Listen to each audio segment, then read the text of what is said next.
लोग कहते हैं कि सेशंस जज सिर्फ कोर्ट में बैठकर फैसले सुनाते हैं, लेकिन सेक्शन 25 सीआरपीसी उन्हें कोर्ट से बाहर निकालकर पूरे डिस्ट्रिक्ट का एक्स ऑफिशियो गार्डियन बनाता है। ये एक्स ऑफिशियो का चक्कर क्या है और ये आपकी लीगल प्रैक्टिस में कैसे काम आएगा? अस्सलामुअलैकुम दोस्तों, मैं हूं टूबा बरीजो और आप देख रहे हैं टूबाज लीगल लैब, जहां हम मुश्किल कानूनी लफ्ज़ों को, लीगल जार्गन को इतनी आसान ज़बान में डिकोड करते हैं कि एक आम शहरी भी अपने हुकूक समझ सके। सो गाइज, हमने प्रीवियस वीडियो में सेक्शन 22 के जरिए अपॉइंटमेंट को समझा था और अब हम सेक्शन 22A की तरफ मूव कर रहे हैं, जो जस्टिस ऑफ द पीस के पावर्स को डिफाइन करता है। ये सेक्शन इतना प्रैक्टिकल है कि अगर आपने इसे समझ लिया तो आप खुद को और अपनी कम्युनिटी को किसी भी कानूनी मुश्किल से निकालने में मदद कर सकते हैं। Section 22A। अब हम क्लोज 1 की तरफ चलते हैं, जो कहता है A justice of the peace for any local area shall, for the purpose of making an arrest, have within such area all the powers of a police officer referred to in Section 54 and an officer in charge of a police station referred to in Section 55. इसका मतलब ये है कि justice of the piece के पास वही इख्तियारात हैं जो एक पुलिस ऑफिसर या एसएचओ के पास होते हैं जब बात किसी को अरेस्ट करने की हो। अगर कोई कॉग्नाइजेबल ऑफेंस हो रहा हो तो वो वहाँ मौजूद मुजरिम को अरेस्ट कर सकता है। फर्ज करें एक लोकल इवेंट में कोई शख्स सबके सामने चोरी कर रहा है। अगर वहाँ जस्टिस ऑफ द पीस मौजूद हैं तो वो बिना किसी डिले के उस शख्स को अरेस्ट कर सकते हैं, बिल्कुल जैसे एक एसएचओ अरेस्ट करता है। अब हम मूव कर रहे हैं क्लॉज 2 की तरफ, जो कहता है A justice of the peace making an arrest shall forthwith take or cause to be taken the person arrested before the officer in charge of the nearest police station and furnish such officer with a report. इसका मतलब है कि arrest करने के बाद justice of the peace को उस मुजरिम को फौरन पुलिस स्टेशन ले जाना होगा और एक रिपोर्ट देनी होगी कि क्यों अरेस्ट किया गया। पुलिस ऑफिसर फिर फॉर्मली उस मुजरिम को री अरेस्ट करेगा। For instance, justice of the peace ने चोर को पकड़ा, अब वो उसे थाने ले जाएंगे, वहां एसएचओ को बताएंगे कि मैंने इसे इस जुर्म में पकड़ा है और एसएचओ फिर उसे अपनी कस्टडी में लेकर एफआईआर दर्ज करेगा। अब हम बात करेंगे क्लॉज 3 और 4 की, जो कहता है A justice of the peace shall have powers within such area to call upon any member of the police force on duty to aid him. ये क्लॉजेज एक बहुत बड़ी पावर देता है। जस्टिस ऑफ द पीस किसी भी on duty police वाले को बोल सकता है कि मेरी मदद करो मुजरिम को पकड़ने में या पब्लिक ऑर्डर मेंटेन करने में, और कानून के मुताबिक वो मदद देना पुलिस की ड्यूटी बन जाती है। अगर भीड़ में जस्टिस ऑफ द पीस को लगे कि पब्लिक ट्रैंक्विलिटी, अमन खराब हो रही है, तो वो किसी भी पुलिस कांस्टेबल को कह सकते हैं इस झगड़े को रोको और पुलिस को फॉलो करना पड़ेगा। अब हम मूव कर रहे हैं सब सेक्शन 5 की तरफ, जो कहता है A justice of the peace for any local area may issue a certificate as to the identity, verify any document, attest any such document. ये क्लॉज आपके लिए बहुत हेल्पफुल है। जस्टिस ऑफ द पीस के पास पावर्स हैं कि वो 1. आपकी आइडेंटिटी वेरीफाई करे, certificate of identity. 2. Documents verify करे। 3. डॉक्यूमेंट्स अटेस्ट करे, बिल्कुल वैसे ही जैसे एक मैजिस्ट्रेट करता है। फॉर इंस्टेंस, आपको किसी यूनिवर्सिटी एडमिशन के लिए डॉक्यूमेंट्स अटेस्ट करवाने हैं, लेकिन कोई मैजिस्ट्रेट अवेलेबल नहीं है। जस्टिस ऑफ द पीस इन पेपर्स को अटेस्ट करेंगे और कानून के मुताबिक वो पेपर्स ऐसे ही वैलिड होंगे जैसे मैजिस्ट्रेट के किए हुए हों। सो गाइज, सेक्शन 22A सिर्फ एक सेक्शन नहीं बल्कि एक आम शहरी को एम्पावर्ड करने का जरिया है। ये सेक्शन पुलिस की रिस्पॉन्सिबिलिटी और जस्टिस ऑफ द पीस की अथॉरिटी के बीच का ब्रिज है। Section 22B। अभी हमने सेक्शन 22A में पावर्स की बात की थी, अब हम सेक्शन 22B पर फोकस कर रहे हैं। याद रखें, जहां पावर होती है वहां ड्यूटी भी होती है। ये सेक्शन हमें बताता है कि एक जस्टिस ऑफ द पीस को फील्ड में कैसे एक्ट करना चाहिए। चलिए इसे स्टेप बाय स्टेप डिकोड करते हैं।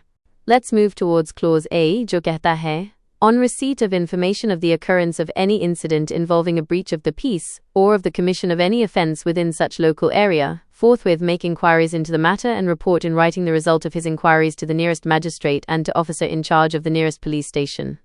इसका मतलब ये है कि जैसे ही जस्टिस ऑफ द पीस को खबर मिले कि उनके इलाके में कोई झगड़ा, ब्रीच ऑफ पीस या जुर्म हुआ है, तो वो खामोश नहीं बैठ सकते। उन्हें फौरन वहां पहुंचकर इंक्वायरी करनी है और फिर एक रिटन रिपोर्ट तैयार करके नज़दीकी मैजिस्ट्रेट और पुलिस एसएचओ को देनी है। फर्ज करें एक बाजार में 2 लोगों का झगड़ा हो गया और लोगों में डर पैदा हो गया। जस्टिस ऑफ द पीस वहां जाएंगे, लोगों से पूछताछ करेंगे कि क्या हुआ और फिर इस झगड़े की पूरी रिपोर्ट लिखकर पुलिस और मैजिस्ट्रेट को भेज देंगे ताकि फ्यूचर में लीगल एक्शन लिया जा सके। अब हम मूव कर रहे हैं क्लॉज बी की तरफ, जो कहता है if the offence referred to in clause A is a cognizable offence, also prevent the removal of anything from मेडिन or the interference in any way with the place of occurrence of the offence. ये सादा अल्फाज में कह रहा है कि cognisable offence वो जुर्म होता है जिसमें पुलिस बिना वारंट के अरेस्ट कर सकती है।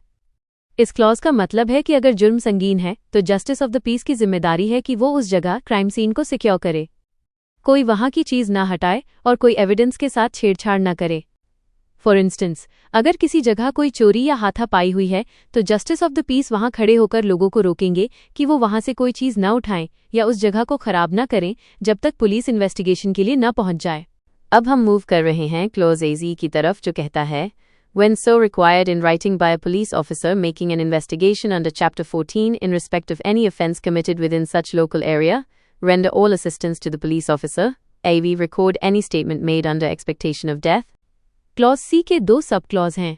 पहला, अगर पुलिस इन्वेस्टिगेशन कर रही है तो police officer justice of the peace को रिटन में कह सकता है कि आप हमारी मदद करें और उन्हें हर तरह की हेल्प देनी होगी। दूसरा, statement made under expectation of death, जिसे हम आम जबान में डाइंग डिक्लेरेशन कहते हैं। अगर विक्टिम मर रहा हो और वो कुछ कहना चाहे तो जस्टिस ऑफ द पीस का फर्ज है कि वो उस बयान को रिकॉर्ड करें। फर्ज करें अगर कोई विक्टिम मरने की हालत में हो और वो अपना आखिरी बयान देना चाहे तो जस्टिस ऑफ द पीस फौरन उसे रिकॉर्ड करेंगे।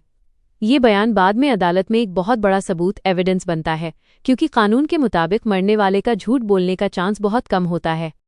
तो दोस्तों, सेक्शन 22B हमें ये सिखाता है कि जस्टिस ऑफ द पीस सिर्फ एक टाइटल नहीं बल्कि एक एक्टिव जिम्मेदारी है।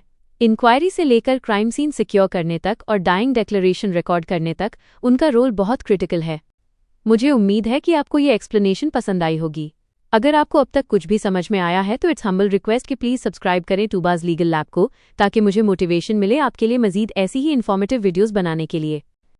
सेक्शन 25 हम सीआरपीसी को समझ रहे हैं सेक्शन वाइज, और आज हम सेक्शन 22A और 22B तक की जर्नी को कंक्लूड करते हुए सेक्शन 25 पर पहुंचे हैं। ये सेक्शन बहुत छोटा है लेकिन इसकी अहमियत बहुत बड़ी है। ये हमें बताता है कि जब हमारे ex officio justices of the peace की बात आती है तो उनका जुरिस्डिक्शन कितना वसी वाइड होता है। अब हम मूव कर रहे हैं सेक्शन 25 की तरफ, जो कहता है ex officio justices of the peace in virtue of their respective offices, the judges of the High Court are justices of the peace within and for whole of Pakistan. Sessions judges are justices of the peace within and for the whole of the territories administered by the provincial government under which they are serving. इस section में दो अहम points हैं। पहला, in virtue of their respective offices, जिसका मतलब है by the position they hold। जब कोई शख्स हाई कोर्ट जज या सेशंस जज बनता है तो वो automatically justice of the peace बन जाता है, उसे किसी अलग अपॉइंटमेंट की जरूरत नहीं। 1. हाई कोर्ट जजेस पूरे पाकिस्तान में कहीं भी जस्टिस ऑफ द पीस की पावर्स इस्तेमाल कर सकते हैं। 2. सेशंस जजेस उस प्रोविंस की हुदूद में जस्टिस ऑफ द पीस हैं जहां उनका जुरिस्डिक्शन है। अब सवाल ये है कि ex officio justice of the peace क्यों इंपॉर्टेंट है। एक्स ऑफिशियो का मतलब है कि आपका ऑफिस ही आपको पावर देता है। अगर आपको अपने डिस्ट्रिक्ट में पुलिस से मसला है तो आपको किसी नए जस्टिस ऑफ द पीस को ढूंढने की जरूरत नहीं, आपके डिस्ट्रिक्ट के सेशंस जज साहब ही आपके जस्टिस ऑफ द पीस हैं। फर्ज करें हैदराबाद के सेशंस जज के पास आपके इलाके में पुलिस ने कोई इलीगल एक्शन लिया है। आप सेक्शन 22A की एप्लीकेशन सेशंस जज के पास लेकर जाते हैं। यहाँ सेशंस जज अपनी नॉर्मल जुडिशियल कैपेसिटी में नहीं बल्कि ex officio justice of the peace की कैपेसिटी में पुलिस को रिपोर्ट तलब कर सकते हैं या एक्शन लेने का ऑर्डर दे सकते हैं। ये उनकी वो पावर है जो उन्हें अलग से किसी ने नहीं दी बल्कि उनकी कुर्सी ऑफिस ने दी है। अगर आप स्टूडेंट हैं या लिटिगेंट तो ये स्टेप्स याद रखें। First of all, identify the jurisdiction. पहले चेक करें कि क्या आपका मसला सेशंस कोर्ट की हुदूद में आता है। Secondly, file the petition. अगर पुलिस एफआईआर नहीं काट रही तो सेशंस जज को ex officio justice of the peace की कैपेसिटी में एप्लीकेशन दें। Thirdly, reference the power. Application में मेंशन करें कि ये application section 22A read with section 25 CrPC के तहत दी जा रही है। Last but not the least, जज साहब पुलिस रिकॉर्ड मंगवाएंगे और आपको इंसाफ दिलवाएंगे। सेक्शन 25 हमारे जुडिशियल सिस्टम की बैकबोन है। ये इंश्योर करता है कि इंसाफ सिर्फ कोर्ट रूम्स तक महदूद न रहे बल्कि पूरे एरिया में लॉ एंड ऑर्डर मेंटेन करने की पावर जजेस के पास हो। मुझे उम्मीद है कि आपको ये सीआरपीसी सीरीज बहुत पसंद आ रही होगी। अगर आप लॉ स्टूडेंट हैं या लीगल अवेयरनेस चाहते हैं तो टूबाज लीगल लैब को सब्सक्राइब करें, क्योंकि हम यहाँ कानून को सिंप्लीफाई करते हैं। इस वीडियो को अपने क्लास फेलोज के साथ शेयर करें। अगर आपके कोई क्वेश्चंस या सजेशंस हैं तो do let me know in the comments. मिलते हैं नेक्स्ट वीडियो में। अल्लाह हाफिज।